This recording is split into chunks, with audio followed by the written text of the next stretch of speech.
we have this ecosystem, and really no one lives in a vacuum, right? When it comes to ads and how you're engaging online in this ecosystem, it really is a customer journey. And that's something that I am really passionate about, is this customer journey, creating an experience that's not just on one advertising channel anymore, because everyone's on all channels.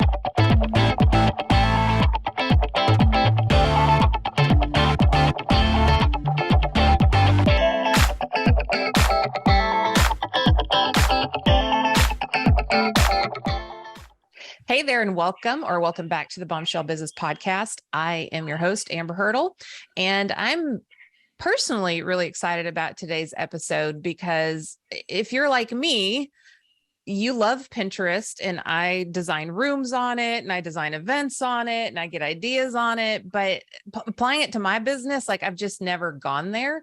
So today's guest is a super expert in that area. And I like that I'm going to be asking questions from an extreme place of ignorance, because if you're not familiar, we won't be using a bunch of jargon, and I'm going to be asking a bunch of questions that you probably have as well. So let me tell you about the bombshell that we have on deck today. So I have practiced her name 100 times. Let's say if I say it right. Lindsay Shearer, CEO of Pins for Profit and BrandRanx Media. So she also has Bankable Digital Agency, and her team is focused on running large volume of Pinterest ads and organic and mixed with a cross-channel SEO strategy for e-com brands. Now, if you're already like, what, I got all kinds of questions around this. You just stick with me, okay? Lindsay has been featured in Entrepreneur, Fox Sports, Social Media Explorer, one of my favorite websites, Market Watch, and has spoken at events and hosted masterminds around the world. With a background in using digital marketing for mergers and acquisitions and private equity, also some of my favorite topics, Lindsay's team has helped hundreds of brands reach massive growth and scale. Each year, she is spending over $35 million profitably for clients, and she's addicted to the results. I can only imagine that's like kind of like a slot machine that you're stuck to at all times. I know that's how I got with Facebook ads. Lindsay, welcome to the Bombshell Business Podcast. Hey, I'm so excited to be here. I can't wait to explain all the things about Pinterest ads and SEO. All the things. All the rundown. Yeah. Well, before we even dive into the particulars or the tactical stuff, what kind of brands are a good fit for Pinterest? Yeah, so Pinterest is amazing for e-com brands, info products, and coaching. So if you think it used to be just kind of mostly women, like 80% women, and now it's more close to, I would say, like 60% women, 40% men. And so we're really taking a lot of new users are men. And so originally I wouldn't take on brands that I felt like would serve men, but now in the last year and a half or so, we've done a lot of things like luxury men's watches and things like that have done exceptionally well. So fashion does really well, beauty, hair care, those kinds of things for women, any kind of like lashes, lash extensions. Yeah.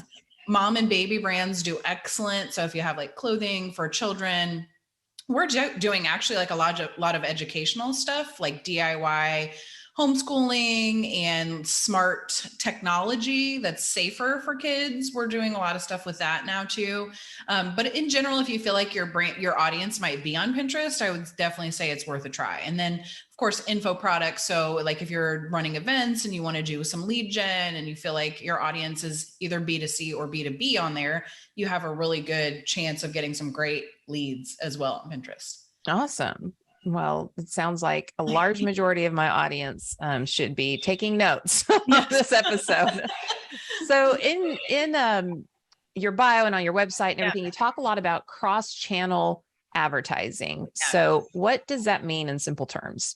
Yeah. So essentially now we have this ecosystem, and really no one lives in a vacuum, right? When it comes to ads and how you're engaging online.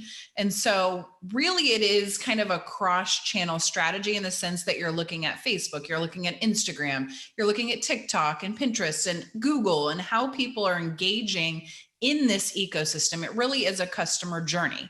And that's something that I am really passionate about, is this customer journey, creating an experience that's not just on one advertising channel anymore, because everyone's on all channels. So not saying that you have to be fully omnipresent on every channel, but choosing 2 or 3 that are going to be your core places that you really want to represent, your audience is represented well, and you want to really show up well and have really good quality content, is very important. And having an understanding of how those channels work together is really what I consider cross-channel marketing, because Facebook is more what we consider direct response, where you're seeing results kind of now, you're putting your ads up, and usually people are interacting now. Whereas Pinterest is more of the very first stage in the marketing channel. It's more of what we consider top of funnel, or people who've maybe never heard of you before, never seen your brand before.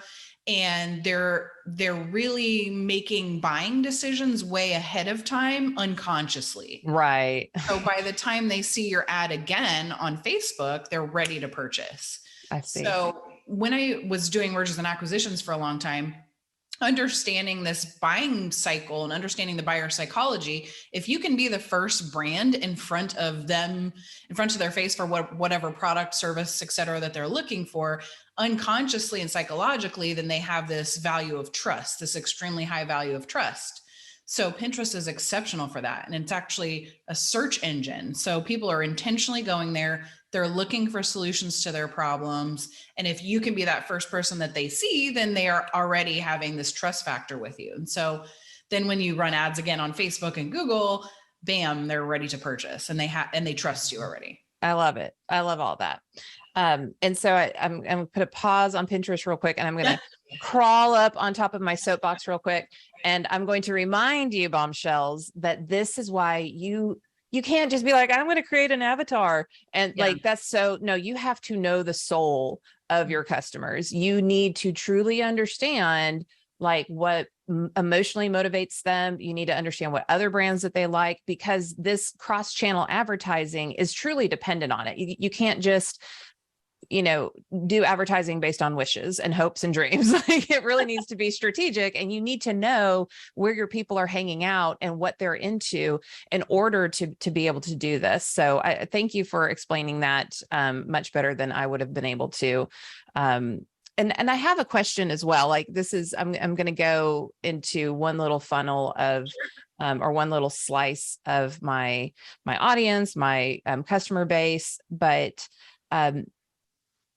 I do a lot of work in the vacation rental industry, and it's a really big deal to try to get vacationers to book direct. So, there's short-term rentals that are, STRs that are kind of more urban. And then there are like vacation rental management companies that are really about like destinations and that sort of thing.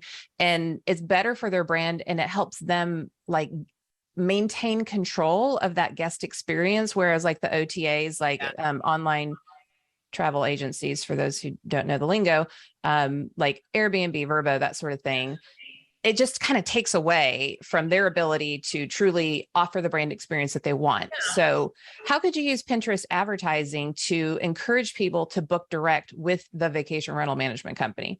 Oh yeah, that's an excellent question. Travel, first of all, is huge on Pinterest. Everyone's like saving all the travel destinations that they want to go to. The cool thing about Pinterest is you can use a lot more text in your images. So I would even maybe list 3 or 4 benefits of booking direct. Like maybe it's cheaper, maybe you have a better experience. You can immediately, if you have a problem, you can immediately call customer service or whatever, someone can help you. So on the pins themselves, if I was creating ads for that, I would write some of those benefits, and I would write some of those things in the descriptions. And I would also focus on keywords that people are searching for. Maybe it's like more affordable vacations, or destinations on a budget, or something like that you could hit those specific keywords that are more beneficial for booking direct. Love it. Love it. Love it. I'm going to have to like tell some of my podcasting friends in that industry that you need to be on their show so they can really go deep, but I wanted to high level it real quick. So, and everybody else, like that same advice, whether you're trying to get people to book direct or whatever, like that's great advice for you as well, to just know those things. So, how do you beat the algorithm? Because I know that each channel has its own little quirky things that you have to try to work around, but how do you do that in Pinterest? Yeah. So essentially, you really have to test your creative, which is true really for every channel. But with Pinterest, like I said, you can use more text on your creative, which is great. We also really want to stop the scroll. So we use things that are more brightly colored and make them more vibrant and almost to the annoying point, but but it works. And then also people don't realize that Pinterest really is a search engine. It is. So the keywords that you're using both in your images and in your descriptions and things like that are really going to make a difference on how people are searching. And then you can also do specific placements. So like within search or within display, those kinds of things. And that will show up where you think your audience is engaging more. So those are very important ways to beat the algorithm. And then also understanding this buying. Pinterest has a very unique buying behavior. It's a delayed buying behavior. So think about it. You go on Pinterest, say, I always use this example of, okay, if I'm redecorating my living room, we're in the middle of remodeling and I'm looking for a couch and I'm looking for a rug and I'm looking for lamps and I'm trying to pick a paint color and I needed a mantle design and all of these things. So before I'm going to Home Depot and buying paint or going to rugs.com and getting a rug or whatever, I'm going on Pinterest and I'm trying to get this idea of inspiration of what the entire room is going to look like. And so I'm saving pins, I'm creating a special board for this project. And then later, maybe it takes me 3 weeks to make a decision on what all the things that I want, which is the fast time, but right. Yeah. Some people is way longer than that. Some people are faster, but essentially you're saving your pins, you're coming back later and you're purchasing. Like, okay, I'm ready. I've got all the things that I want. I've decided on all my colors. Now I'm going to go back to all those things that I wanted to buy and you purchase. So on Pinterest, you have this delayed attribution, we call it, buying cycle, which the average person on Pinterest is 20 days from the day they see an image until the day they purchase. And so, are you talking about like where you're linking to your products in the pin, or are you talking about you're doing advertising and then somehow you know that they saw it on Pinterest and then they bought from you? Yeah, so there's a attribution window, they call it, inside advertising, where you can go back and you can look at a sale will be attributed, they say, between a certain time frame. Okay. So if a person saw an ad on January 1st and they purchased on January 30th, it's going to be within that 30-day attribution window that sale happened. By directly clicking on, like, because I mean, again, by clicking on it. Yeah. Saving the image, coming back later and going through and purchasing. Gotcha. Some people will purchase immediately on that one engagement. And there's a way to track that inside your ads manager. It's called click-through conversions, which are essentially immediate. And then you have engage through conversions where maybe they see something, they pin it, they save it, they share it, they interact with it somehow, and then they come back later and purchase. So you can see where a person saved, how they interacted with it on there. So, okay, and then also we have reps at Pinterest that can run reports for us, and they'll tell us based on the people that are purchasing how long it's taking them to purchase. But on average, of all the hundreds of accounts we've ever worked on, it's about 20 days. Wow. So that's way longer than any other platform. So you have to take that into consideration when you're creating your offers and things like that. Like, we don't run just a weekend offer, for example. It's more of a long lead. Yes, it's evergreen, things that are longer term, those kinds of things. So then you know that when you're creating your offers. Yeah. And then hop over to Facebook if it's time sensitive, and then you can use sense of urgency and all that kind of stuff. Totally. Now, when I used to be a Facebook ads ninja, and then it's changed 9,000 times, and I'm like, I'm not going to be a full-time Facebook ads person, like, done with that. So, but back then I could really get a lot of analytics, and I could directly say this person came from that ad, and everything behind the scenes is super trackable. And then I could like maybe do a test run on this particular audience for like $50. And then if that worked and I liked my conversion rate, then I would do like, way more. So how do you go about doing that on Pinterest? Can you do like a little baby budget and then expand once you understand? It's much harder to do that after iOS, just in general. Yeah, true. And attribute. So, but I would say Pinterest is really not the place that I would go to test a new offer because of this delayed buying behavior. You're not sure if you're going to be spending a good bit of budget to figure out where your audience is. I would say Facebook or Google is the place to start for a brand new offer that you need to test your conversion rate. You want to make sure it's actually working. And then once you know it's working, then I would go to Pinterest. And then yes, you could test more smaller budgets. Okay. Just so you know your audience, and you get in there, or I'm sorry, you know your product is good and your messaging and all that kind of stuff. But then testing your audience on Pinterest, you can start small and then grow. Yep. Okay. But I wouldn't go there first. Organic is great, but not for ads. I wouldn't say for a brand new product. Got it. Okay, cool. So I know that you probably have limitless campaign strategies considering how many customers you have and how many millions of dollars you spend, but what are like a couple campaign strategies for scaling your return on ad spend on Pinterest that like an average, like not techie, not ad savvy kind of person can implement? Yeah, I would say the lowest hanging fruit is going to be two things. One, if you have a good number of SKUs, so say you had 30 products on your store, I would do the shopping campaigns hands down right away. Okay. And that's the only place on Pinterest where you can do what's called dynamic retargeting. So say you click on a pair of white boots and then 10 minutes later, you see the same pair of white boots keep coming up in your feed. We call that the retargeting. So I'm always like, you're going to buy my boots or you're never going to stop seeing my ads. Yeah. So, thanks, Freebird. That's how they get all my money. Seriously, right? So yes, you can do dynamic retargeting on the shopping. I would do those. Those are easy to set up. You don't have to create your own creatives. They pull the creatives from your website. So those are really fast, low hanging fruit.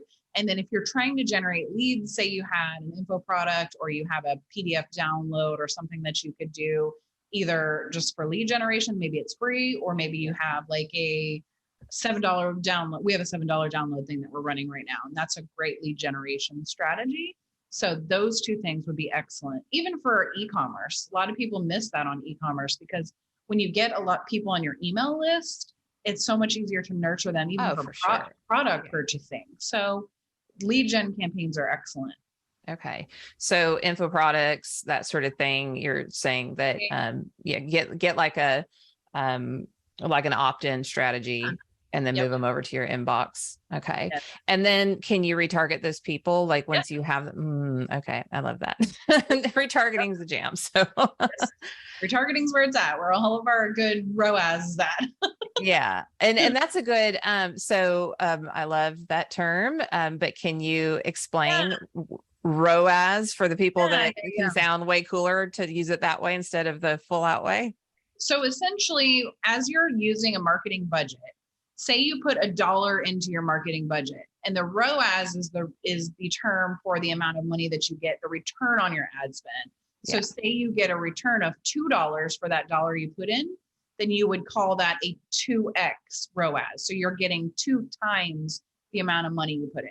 If you got 3 times, so say for every dollar you put in, you get 3 times that amount, then that would be considered a 3x ROAS. So if you see that number around town, essentially it's saying for every dollar you put in, you get $3 back. Yeah. And you like to have, so ROAS again, return on ad spend. You like to get a 4x return, like that's your jam?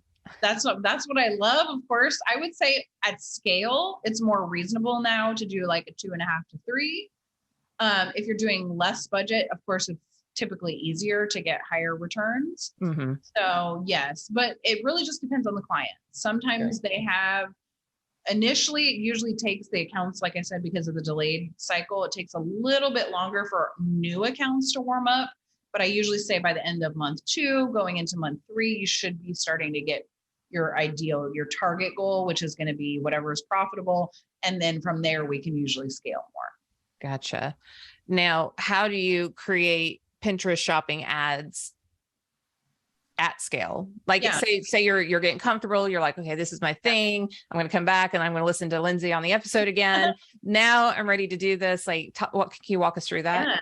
Yeah. So essentially you would set up a campaign just like you would in your ads manager. So you make sure you have a Pinterest business account, Sure. which will show you the ad account, ads manager, and set up your billing and all those things that you need to do just for baseline. And then you go in and you create a campaign and you would select the shopping objective and choose your budget.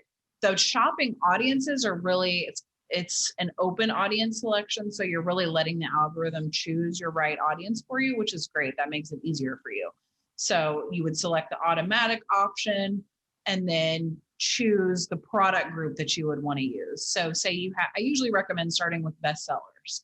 So if you had, say you had 100 products and you had 10 products that were bestsellers, I would start with those 10 and select that product group. And then really that's it. You just hit launch and you're ready to go. Sweet. Yeah. Okay. I had like 38 questions go through my brain as you're explaining that. So let me regroup here. I told y'all I was just going to like ask all the questions from a sheer place of ignorance.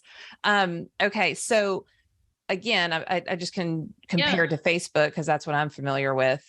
So Facebook, when you're running ads, like you really have to stay on top of it because it can careen out of control very quickly. You waste a lot of money. You can like turn on different audiences and turn them off if they're not performing. So what level of babysitting do your Pinterest shopping ads?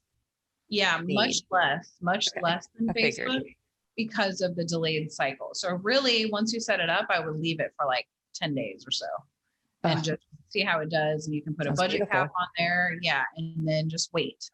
After that, then you can start making optimization decisions, which usually include the budget cap is very sensitive on Pinterest. So making sure that you're giving it a little bit more budget. If it's spending the full budget, then give it a little bit more budget. Maybe it's $10 extra a day so that it's not otherwise the algorithm will tell itself it's not finding your audience and then it'll stop spending, which we don't want. So essentially, but it can take a little bit of time to initially find your first audience. But some people, it's like the first day they get tons of conversions. Some people it takes a week. Some people it takes 2 weeks. Some people it takes a little bit longer than that if they have a more expensive product that people need to think about, if it's less of an impulse buy. So yeah, you definitely want to consider that on your budget as well. If your normal, say your product is $100 product and normally people are purchasing it at $50, you want to make sure you're giving that ad set at least $50 so you can get at least one conversion that day. Gotcha. Yeah. Quick wins. That's what we want. Yes. We need to be affirmed to feel good about it. Now, what about like coaches or like SaaS platforms, things like that, where the sales cycle, well, I won't say the sales cycle, but like the actual sales experience begins with like a clarity call or something like that. Is Pinterest a good fit to book those like demos or anything? Sure. Yeah, absolutely. Book a demo. We typically do an opt-in strategy to a booked call, at least for cold traffic. If you have a warmer audience and you're doing more retargeting, you can definitely retarget again back towards a book call. But usually Pinterest audience, at least when they're very first being introduced to you, we recommend that you do some kind of a good freebie that includes maybe like a video. Yeah. So it doesn't have to be like a full webinar or anything, but like maybe a 2 or 3 minute video that introduces who you are so they can get a feel for whatever service it is, and you build that a little initial bit of trust so that they feel comfortable booking a call with you. Gotcha. And so what about booking for webinars, evergreen or on demand or either? I mean, I guess evergreen would probably be better considering the long cycle of these ads. What would that look like? What would you recommend in terms of content or that sort of thing? Yeah. I mean, you want to do like whatever your webinar strategy content is. And I would say people on Pinterest are open to longer webinars. So it doesn't necessarily have to be like a 10-minute webinar or like VSL or whatever you want to call it, virtual sales letter. So I would say in general, if you can just book straight to registration. So if you were going to do a webinar, I would have your landing page focused on book that, watch the training or whatever call to action that you would use for your webinar. But essentially, yes, I would book straight to a webinar. Okay. So next steps on that, bombshells. I mean, like you could do that, but then if they don't book the demo or they don't book whatever, then you need to have an email funnel set up where you continue to nurture them, make the ask in order to get them into that demo or that, complimentary coaching consultation or whatever it is that you're trying to book. It doesn't end with like, here's the ad, here's where they go. And then if you lose them, you lose them. Like you make sure you have that back end strategy where you don't let them fall through the cracks because people get busy, right? We always shiny object syndrome. Now it takes more touches than ever to get folks committed to things. So yeah, it's like 7 exposures, I think. At least. At least. At least. I think it's like 8 to 13, depending on your product. So wow. I would say for sure, don't feel bad about sending. I used to feel really weird about like sending a billion emails. It felt like, and it would be like once every other day. Now I'm like, okay, 3 today, because today is the day and you need this, the last day for registration. So don't forget. I forget all the time. And that's why we do a lot of timers on everything too. So people know, okay, this is countdown clocks. This is going to expire. You have this many days and that's it. I mean, I've made purchasing decisions where I couldn't sleep. I was up, it was almost midnight. And then I see an email come through. I'm like, oh my God, I wanted that. Like, and I'm like 5 minutes before midnight, I get in and I appreciate that. Like, I don't love crazy amounts of email, but, I think the thing that I keep trying to express over the past decade or however, I've definitely been being in business, but even throughout this podcast for several years now is you're not troubling anybody. Like the whole point of business, y'all know the Bombshell Business Dictionary is business means you have a problem, I solve your problem, you give me money. So shame on you if you're not telling people that you can solve their problem, because then they're going to go to somebody else that maybe isn't as good as you or are, maybe unscrupulous or have nefarious intentions, and you're leaving them hanging out to dry. So if you had the cure for cancer, you wouldn't keep it hidden, right? Right. Yeah. But I also need a cure for aging. So let's get on it. I need a cure for my lashes. I need a cure for like a million things. So and definitely my advertising woes. Right. So let's kind of take a bigger step back. We've talked specifically on Pinterest advertising and having like the business account and everything, but you can't just run ads because people are going to probably, not always, but they might click around your actual account. So how do you come up with a good content strategy to make sure that the other supportive content on your Pinterest account that people are just browsing is backing up those ads? Yeah. And the cool thing about Pinterest is you don't necessarily have to have a full profile. So same with Google. I mean, essentially your website is kind of like your profile really for Google, but I would say the good news is you can run ads without having a full setup profile and everything, because people are really looking for solutions via search. So, but in general, when someone goes to your profile, we always try and make sure that you have boards that are made that look essentially with the same topics of solutions that you're trying to cover. Like, so for us, we have like Pinterest ads and whatever, SEO information and stuff like that. And you want to make sure that it's really like on brand. I've seen a lot of clients that we've cleaned up their stuff that they have like a million boards from 10 years ago that have all this random stuff that's not even really their business model anymore. So, but all of those pins have a lot of organic traffic and traction usually. So we'll either merge those together with other boards so that it's like cleaned up and we don't lose that traffic, or we'll make them secret boards where essentially like your customers can't see them, but you can see them, and you're not deleting that content, which is great. So, but yeah, I would say for sure you want to have at least a basic board, maybe it's a blog board or whatever, where you have some general content. Maybe, and you don't have to create a million new pieces of content. It could be pointing them to your Instagram page, and to wherever it is that you're hosting your content. Maybe it's your Facebook group or whatever. So you don't have to create a million new pieces of content in order for Pinterest to work for you. And if you're an e-com store and you have products, that's new content. So creating product pins where you're essentially sharing the benefits and details about your product are great. You can save those anywhere on your profile. So, and people will go and look and search for them. I love it. I love it. I'm Yeah. definitely more excited about Pinterest today than I've been in the past. Yay!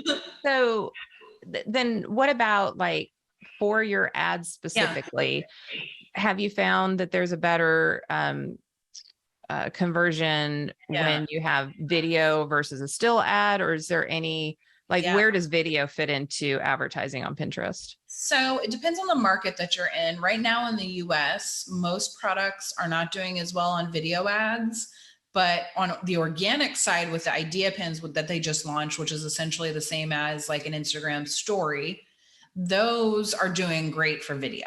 Okay. So, because they're pushing it, that's kind of like their next thing that they're doing with the algorithm, and same They're thing. going to reward you so Yes, that it takes exactly. off. Yeah. So yet again, that's why get your house in order. Yeah. And I'm not talking about social media. Those are outposts for your brand home that you need to set the table for and be ready for your customers is your website. So, I mean, she just said Pinterest is like, oh, we're going to be cool about it now because it's in our best interest. And if that goes away, you need to have your house in order. So exactly, you still have to have your site. Yeah, and I would say to test video for sure. I always tell our clients, go ahead and test it, see if it's going to work. And at the end of the day, I can say a million recommendations, and things don't always go that way. Sure, right. So, but I will say that lifestyle creatives tend to do better in the sense of having a model or a person in your image modeling your clothes or your jewelry or your hair care products or whatever, tend to do better than just regular product images. Gotcha. Okay. Well, we are getting to that time-ish, and I feel like I could ask you 9,000 other questions, but I'm going to try to, I feel like this was a really great baseline, Lindsay. I mean, thank you so much for, So glad to help. I feel like everyone has an idea of what does this look like. They have an idea of how can I apply it to my business, like real actual strategies that they can hit pause and go do right now. And then also some ideas of like, okay, well, if this is baseline, then I kind of have a hint at what my future could be as well. So I just can't thank you enough for being an incredible guest, as I knew you would be.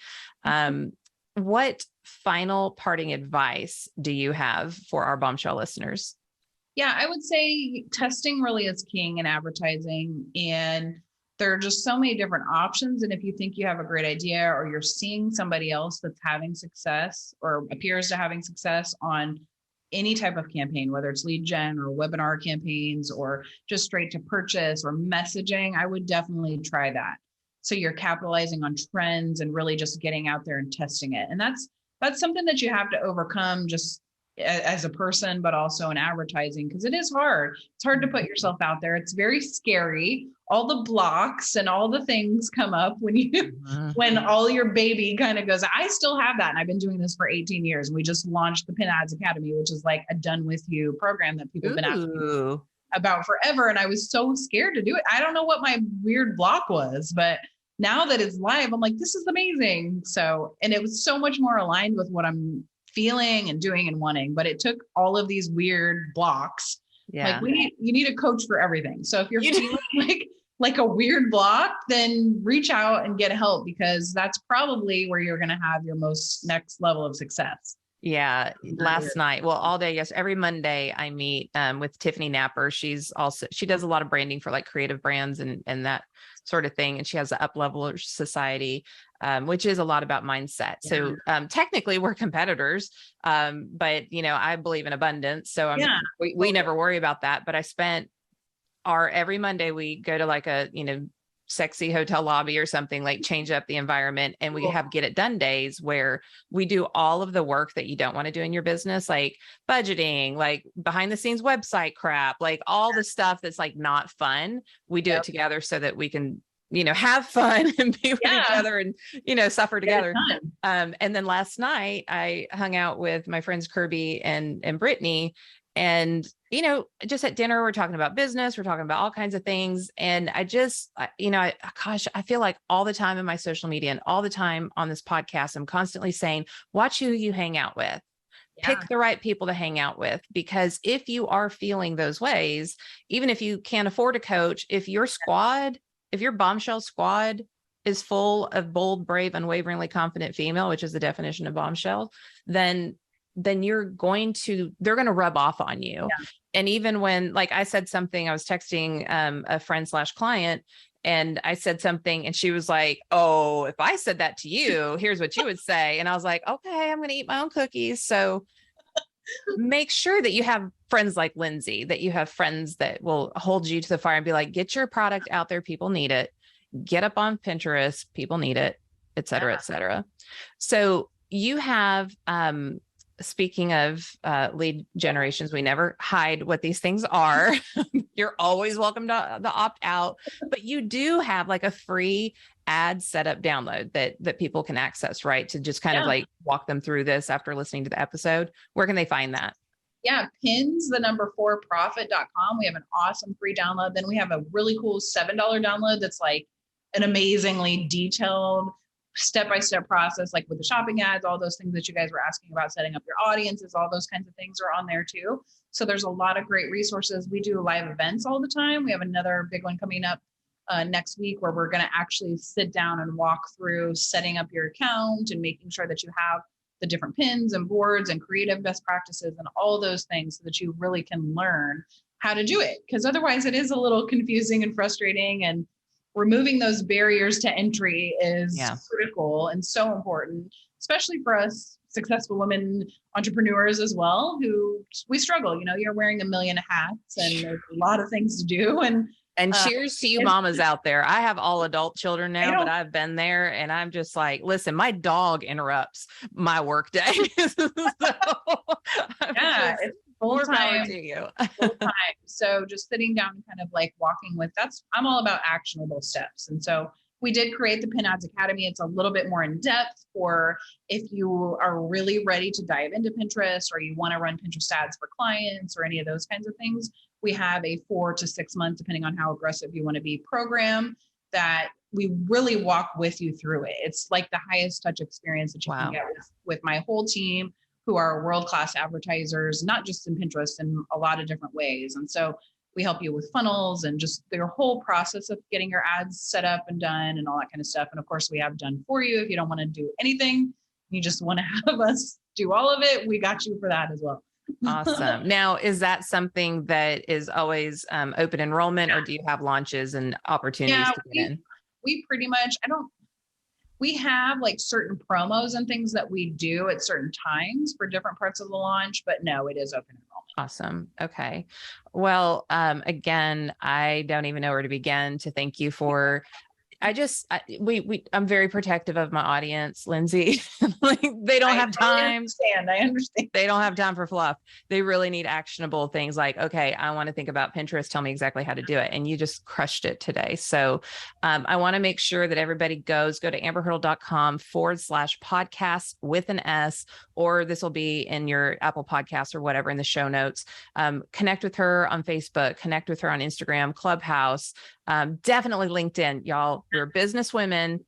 Get on LinkedIn, connect with people. Her content will be in there. Spend some time in LinkedIn, Twitter, all the good jazz. We'll link to all the different ways that you can get to the opt-in, that you could get to her website and everything. So thank you so much, Lindsay. I just treasure women like you. And I'm so glad that you're in my sphere and circle now.